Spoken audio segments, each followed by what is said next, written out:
aqui de BH País, caralho. É o DJ mais brabo. Alguém aqui já viu aquela espécie de animal malame amarelo?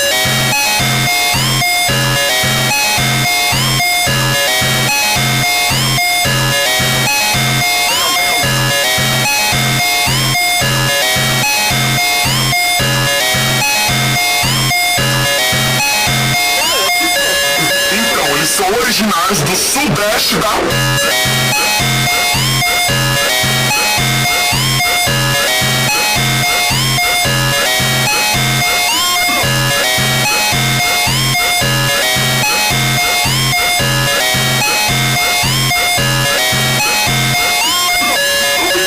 Mas na verdade, os malame amarelos são originários do noroeste da...